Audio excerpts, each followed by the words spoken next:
आप सभी को इस प्रेस कॉन्फ्रेंस में हार्दिक स्वागत है। और आज मीडिया के माध्यम से बंगाल में जिस प्रकार से सरकारी कामकाज में बंगाल की मुख्यमंत्री ममता बनर्जी जी ने दखल दिया है, मीडिया के माध्यम से हिंदुस्तान के प्रत्येक घर में वह दृश्य देखे।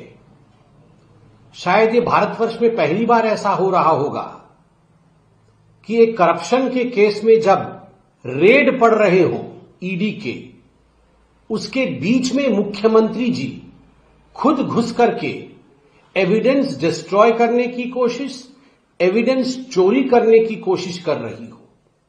ऐसा कभी हिंदुस्तान के इतिहास में पहले शायद ही कभी हुआ होगा जो आज बंगाल में हुआ।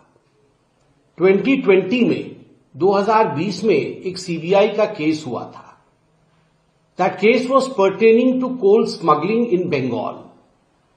बंगाल में जो लीज होल्ड की जमीन थी, जहां से कोयला निकालना होता था, यह कोयला कहीं ना कहीं किसी न किसी रूप में स्मगल किया जाता था और उसमें बहुत बड़ी धांधली होती थी, बहुत बड़ा घोटाला था।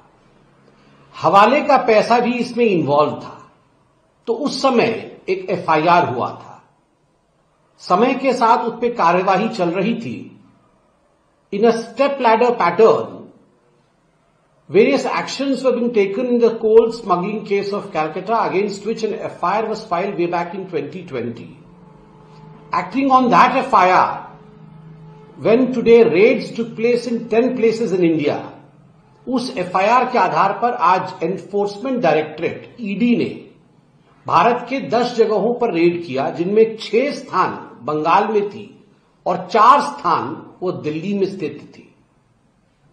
और मुख्यतः अनूप माझी नामक व्यक्ति, जो कि इस कोल स्कैम में इन्वॉल्व है, उनके प्रमाइसेस, उनके ऑफिस इत्यादि में रेड हुआ।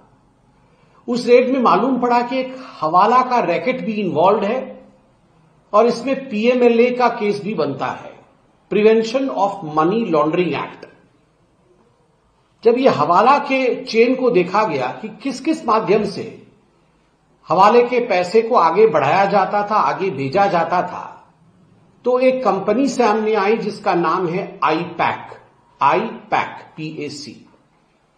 तो इस आईपैक कंपनी के प्रेमाइसेस में भी बंगाल में रेड हुआ। रेड जब चल रहा था, उस समय उच्च पुलिस अधिकारी आए और उन्होंने आके ईडी के ऑफिसर्स से अपना वेरिफिकेशन मांगा, अपना आईडी मांगा, जो कि स्वाभाविक है कि ऑथेंटिक रेड हो।